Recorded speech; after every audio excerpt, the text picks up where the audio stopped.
Good morning, my dear children. Welcome to today's virtual session of 8th Standard History. Let us begin today's session with a very beautiful quote. There is nothing in this world that can trouble you more than your own thoughts.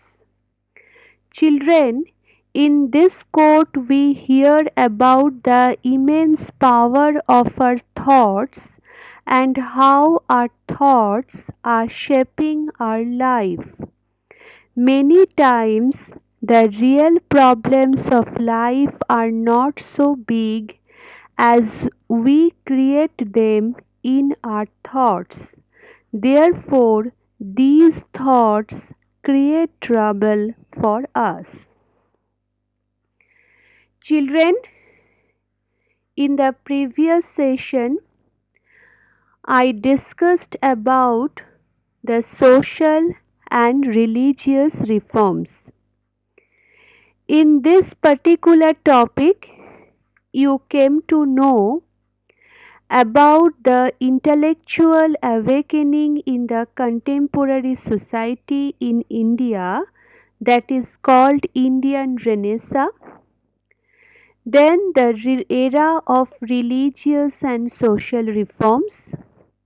I told you about Brahmo Samaj, Prarthana Samaj, Satya Shodhak Samaj, Arya Samaj and Ramakrishna Mission.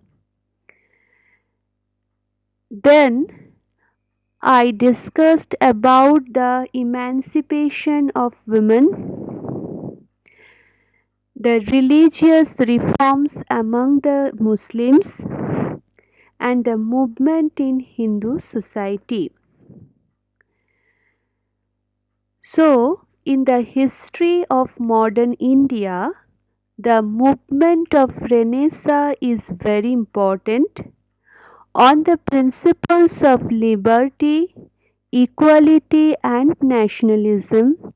The Indian social reformers set up a nation wide political movement.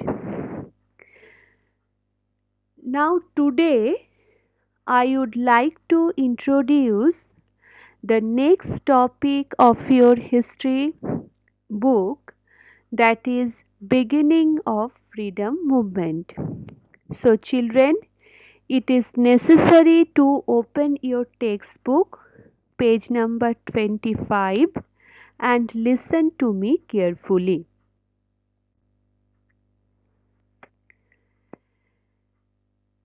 English education made mixed effects on the Indian society. The seeds of nationalism were sown by the reforms of newly educated society. Due to various movements in different parts of India, a favorable situation was created to build a political organization on an all India level which will bring together the the various provincial political organizations, different groups of politically aware people, and to express the aspiration of the nation by diverting the public attention towards the questions of the nation. So, children, English educated Indians were instrumental in bringing about Renaissance. They launched reform movements in social, political, religious, economic, and cultural fields. The Renaissance sowed the seeds of nationalism in India. The various movements in different parts of country created the need of a political organization at all India level having common goal. So children, Mainly in this topic, you will come to know about the beginning of India's freedom movement.